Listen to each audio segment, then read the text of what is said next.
అందరికీ నమస్కారం. ఈరోజు మీ అందరినీ ఇక్కడ చూస్తుంటే నాకైతే ఓ పండగలాగా ఉంది. ఇది కదా మన బలం అనిపిస్తుంది. మనమే ఈనాడు సైన్యం అని గర్వంగా కూడా ఉంది. నాకు ఇంచుమించు ఈనాడులో 30 సంవత్సరాల అనుభవం. ఫస్ట్ చైర్మన్ గారి ఇంటర్వ్యూకి ఆయన దగ్గరికి వెళ్ళినప్పుడు ఓ వెనక ఆ గుర్రాలతో ఉన్న బొమ్మ, తెల్లని బట్టలతో ఆయన చూస్తే నిజానికి నోట్లో నుంచి మాట కూడా రాలేదు. కానీ ఎంత చక్కగా మాట్లాడి ఆయన ఒక్కొక్క మాట అడిగి మాట్లాడి ఇంటర్వ్యూ చేసి నేను సరిగా చెప్పినా చెప్పకపోయినా కూడా రిటన్ టెస్ట్లో మంచి మార్క్స్ వచ్చాయి కదా అని చెప్పి ఏదో భయపడుతున్నానని కన్సిడర్ చేసి జాబ్లోకి తీసుకుని ఎన్ని అవకాశాలు ఇచ్చి అడుగడుగునా ఎంత ప్రోత్సహించారో. అంటే నాలాంటి అనుభవాలు చాలామందికి ఉన్నాయి, కానీ నావి నాకే ప్రత్యేకంగా ఉంటాయి. కాబట్టి నాకు చైర్మన్ గారి గురించి ఆయనతో ఉన్నవి ప్రత్యేకంగా పంచుకోవాలి. నాతో పనిచేసిన నా డస్కుల్లో ఉన్న వాళ్ళకి నేను చాలాసార్లు చెప్పాను. నేను జాయిన్ అయిన కొత్తల్లో అంటే ఒక 3-6 months అయ్యి ఉంటుందేమో, ఒక మీటింగ్ జరుగుతూ ఉంది, జిల్లా మీటింగ్ జరిగితే అక్కడున్న రిపోర్టర్ని ఆయన మామూలుగా క్యాజువల్గా మాట్లాడుతూ ఆ కంట్రిబ్యూటర్ పేరేంటి అని అన్నారు. ఆయన చెప్పలేకపోయాడు ఆ రిపోర్టర్. చైర్మన్ గారికి చాలా కోపం వచ్చింది. కోపం వచ్చి కొంచెం కోపంగా చూశారు, కొంచెం కోప్పడ్డారు. పక్కనే నేను కూర్చుని ఉంటే నా వైపు తిరిగి నువ్వు చెప్పగలవా అన్నారు. నిజానికి నాకు కూడా తెలియదు ఆ పేరు, కానీ చెప్పగలను చెప్పలేను అన్నట్లుగా, అవును కాదు అన్నట్లుగా తల ఊపుతూ ఉన్నా. అంతలో వేరే విషయం మీదకి మాట పోయింది, ఆయన మర్చిపోయారు, అది పక్కకి వెళ్ళిపోయింది.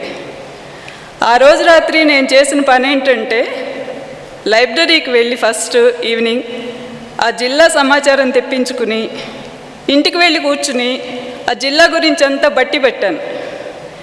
ఆ జిల్లా ఎంత, ఏరియా ఎంత, జనం ఎంతమంది, ప్రజలేంటి, అక్కడున్న డివిజన్స్ ఏంటి, కలెక్టర్ ఎవరు, నియోజకవర్గాలు ఏంటి, ఎమ్మెల్యేలు ఏంటి, ఎవ్రీథింగ్ అనమాట. వరుసగా 3 రోజుల పాటు నాకు అదే పని. పగల ఆఫీసు, రాత్రికి ఇంటికి వెళ్ళి దాన్ని బట్టి పెట్టడం. అంటే నెక్స్ట్ మీటింగ్కి వెళ్ళినప్పుడు నన్ను అడుగుతారేమో, అడిగినప్పుడు మాట్లాడలేకపోతే నన్ను కూడా అదే అంటారు కదా. సో అదంతా మనం నేర్చుకుని ఉండాలి అన్నది. దీని నుంచి నాకు తెలిసింది ఏంటి అంటే, ఏ పనైనా మనం చెయ్యాలి అంటే దాని గురించిన సమగ్ర సమాచారం మన ఫింగర్ టిప్స్ మీద ఉండాలి. అది చైర్మన్ గారి నుంచి నేను నేర్చుకున్న మొట్టమొదటి పాఠం. తర్వాత ఇంకొకటి, నేను సిఈబిలో పనిచేస్తున్నప్పుడు ఒకసారి చైర్మన్ గారికి బహుశా నేను రాసిన ఆర్టికల్ ఏదో నచ్చితే నన్ను పిలిచి ఎడిటోరియల్స్ రాస్తావా అని అడిగారు. నాకు నిజానికి పొలిటికల్ అవగాహన పెద్దగా ఉండదు, పేపర్ బాగా క్షుణ్ణంగా చదివే అలవాటు కూడా లేదు. సో నేను అదే చెప్పాను, నాకు ఇలా కాదండి, నాకు ఫీచర్స్ అంటే ఎక్కువ ఇష్టం, నాకు విప్లవచేతల్లో పనిచేయాలని ఉంటుంది, నాకు ఇది కాదు అని. ఆయన సరే అన్నారు. నేను వచ్చేసాను. వచ్చిందని ఊరుకోలేదు. ఆయన నన్ను పిలిచి ఇట్లా అడగడం అదేదో చాలా గొప్పగా అనిపించి అందరికీ చెప్పుకున్నాను అక్కడ. మా ఇన్ఛార్జ్, అప్పుడు నా సిఈబికి ఇన్ఛార్జిగా ఉన్న ఆయన చైర్మన్ గారి దగ్గరికి వెళ్ళి, ఆ అమ్మాయిని మీరు ఎడిటోరియల్స్ రాయడానికి అడిగారట, మాకు డస్కులో ఇబ్బంది అవుతుంది అని చెప్పారు. చైర్మన్ గారు అదేం లేదులే, తనని తీసుకోవట్లేదు అని చెప్పి మళ్ళీ నన్ను పిలిపించి ఒకటే చెప్పారు, నువ్వు చిన్నదానివి కాబట్టి మెల్లగా చెప్తున్నాను, కానీ ఒక్క మాట, నా రూమ్లో నేను మాట్లాడిన మాటలు నా నోటి ద్వారా తప్పితే ఇంకెవరి నోటి ద్వారా బయటికి రాకూడదు అని. అది కూడా నాకు ఒక లెసన్. ఆ రోజు తర్వాత నేను ఎప్పుడు నాతో ఎవరైనా సరే, ఎండీ గారు కావచ్చు, ఇంకొకరు కావచ్చు, ఏది మాట్లాడినా సరే అది అంతవరకే కామ్గా ఊరుకోవడం. బయటికి చెప్పాలి అనుకుంటే వాళ్ళే చెప్పాలి తప్పితే మనం చెప్పకూడదు అని. ఇది ఒక ఆఫీస్కి సంబంధించిన విషయాలే కాదు, బయట కూడా మనకి చాలామంది చాలా రకాలుగా మనతో మాట్లాడుతుంటారు. ఆ మాట్లాడిన మాటలు మనం వెళ్ళి ఇంకొకరితో ఇంకొక రకంగా మాట్లాడతాం. అవి అవతల వాళ్ళకి ఇష్టం ఉండొచ్చు, ఇష్టం ఉండకపోవచ్చు. సో ఎప్పుడూ కూడా ఇలా మాట్లాడకూడదు అన్నది చైర్మన్ గారి దగ్గర నుంచి ఆయన నాకు నేర్పిన రెండో పాఠం. ఇంకా తర్వాత నాకు కొంచెం కోపం ఎక్కువని, నేను సెన్సిటివ్గా ఉంటానని చైర్మన్ గారు చాలా రకాలుగా ఎన్నోసార్లు నన్ను అవి తగ్గించుకోవడానికి కావచ్చు ఎన్నో రకాలుగా చెప్పారు. అంటే ఒక కూతుర్ని ఎలాగైతే చూస్తారో అలాగే నన్ను చూశారు. ఆయన లేరు అనుకోవడం నాకు నిజానికి మనసుకు నచ్చట్లేదు, కానీ లేరు, అనుకోకుండా కూడా ఉండలేకపోతున్నా. ఈరోజు ఇదంతా చూస్తుంటే నాకు ఒక పక్క చాలా సంతోషంగా ఉంది, కానీ ఒక పక్క నాకు దుఃఖం కూడా ఆగట్లేదు. ఆ ఫొటోసు, ఆ ఏవీలో ఆయన ఇదంతా చూస్తూ ఉంటే నాకు పదే పదే ఆయనే గుర్తొస్తున్నారు. ఎలక్షన్స్ అయిన తర్వాత రిజల్ట్ వచ్చిన రోజు చివరిసారిగా ఆయన్ని కలిసినప్పుడు వెళ్ళగానే ఆయన ఇలా పట్టుకుని ఎంతో సంతోషంగా మాట్లాడిందే నాకు మళ్ళీ మళ్ళీ ఇక్కడ ఏది చూస్తున్నా కూడా నాకు అదే గుర్తొస్తూ ఉంది.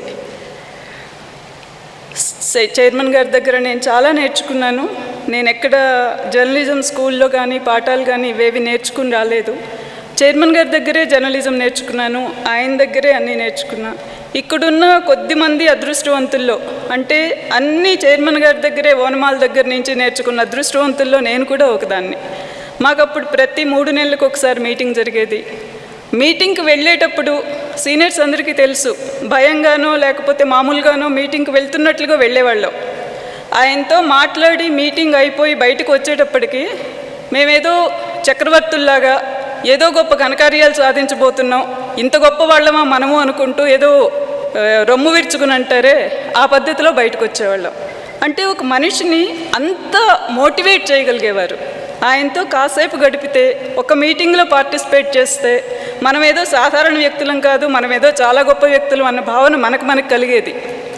ఆయన చెప్తారు, ఈనాడు మనది, మన మీద ఒక గొప్ప బాధ్యత ఉంది అన్న భావన ఉద్యోగులకు కలిగించగలిగితే పేపర్ దానంతట అదే గొప్పగా ఉంటుంది అని ఆయన కలిగించగలిగారు. ఆ బాధ్యత, ఆ భావన మాలో.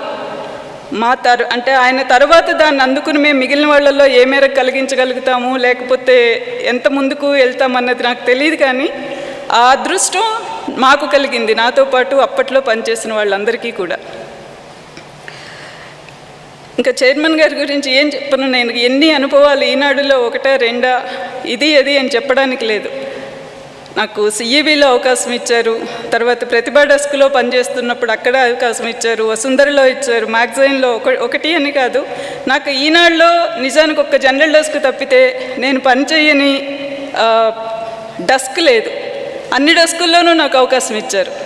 ఒకసారి ఆయన కలవడానికి వెళ్ళినప్పుడు మా డెస్క్ వాళ్ళతో చెప్పారు, ఎట్లా పని చేస్తున్నారు అమ్మాయి దగ్గర అని. అంటే నాకు కోపం ఎక్కువ అని, లేకపోతే నేను విసుక్కుంటానని. ఏంటి సార్ మీరు అలా అంటారు, మీరు అలా అంటే వాళ్ళు ఏమంటారు అన్న. లేదమ్మా నేను జోక్ చేస్తున్నాను అని మళ్ళీ వాళ్ళతో, చాలా మంచి అమ్మాయి, చాలా సిన్సియరు, మీకు చాలా లక్కీ అమ్మాయి దగ్గర పనిచేయడం అని చెప్పారు. ఒకటి కాదు, ఎన్ని రకాలుగా నన్ను ఒక కూతురునైతే ఎలా చూస్తారో, ఏ తప్పు చేసినా చైర్మన్ గారు నన్నే కాదు, నిజానికి అమ్మాయిలందరి పట్ల కూడా చాలా ప్రేమగా ఉంటారు. అబ్బాయిల పట్ల ఉండరని కాదు, కానీ ఆడపిల్లలు అంటే ఇంకొంచెం సాఫ్ట్ కార్నర్, చాలా బాగుంటారు. తర్వాత ఈనాడులో పనిచేయడం ఒక గొప్ప గర్వకారణం. మిగిలిన పత్రికల్లో పనిచేస్తే జీతం వస్తుందేమో, ఇక్కడ పనిచేస్తే ఒక మర్యాద, ఒక మన్నన, ఒక గౌరవం వస్తాయి.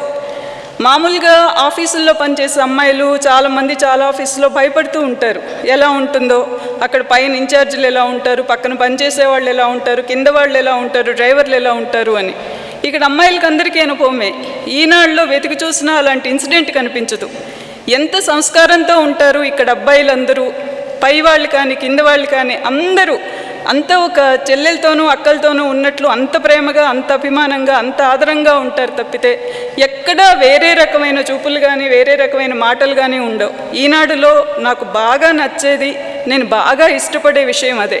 అమ్మాయిలు పని చేసుకోవడానికి అత్యద్భుతమైన సంస్థ అంటే ఈనాడు. అంతకు మించి మనకి ఇంకో సంస్థ ఉండదు. ఈ సంస్కారాన్ని, ఈ పద్ధతిని చైర్మన్ గారు పాదుకొల్పారు, ఎండీ గారు కొనసాగిస్తారు. ఎండీ గారితో పరిచయం ఉన్న వాళ్ళకి కూడా తెలుసు ఆయన ఆడపిల్లల్ని ఎంత మర్యాదగా చూస్తారో, ఎంత ప్రేమగా చూస్తారు అన్నది.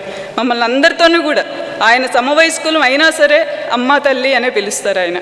నేను మొదట్లో అనుకునేదాన్ని, ఏంటి ఈయన చైర్మన్ గారు పిలిస్తే నాకేం అనిపించేది కాదు, రామ్మ రండమ్మ అంటే. ఎండీ గారు పిలిస్తే నాకు కొంచెం ఇదిగా అనిపించేది, ఏంటి ఇలా పిలుస్తారు అనుకునేదాన్ని.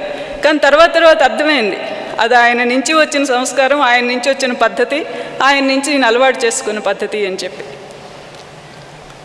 ఇంకా ఏం చెప్పను నేను, నాకు చాలా జ్ఞాపకాలు. మరి నాకు టైం ఎంత ఉందో తెలీదు. ఎందుకంటే ఇప్పటికే సమయం దాటిపోయింది మనం అనుకున్న టైము. సో ఇంకొకసారి ఇంకొక అకేషన్ చూసుకుని షేర్ చేసుకుందాం. మళ్ళీ మనకి ఎండి గారు అన్నట్లు సర్క్యులేషన్ మనం 20 లక్షలకి చేరుకుంటామేమో, రెవెన్యూ ఇప్పుడు ఉన్నదానికి రెట్టింపు అవుతుందేమో, మళ్ళీ మనం ఇంకో ఫంక్షన్ జరుపుకుంటామేమో, అక్కడ మళ్ళీ మనందరం కలుసుకుని ఇలాగే మాట్లాడుకుందాం, ఇంకెన్నో షేర్ చేసుకుందాం.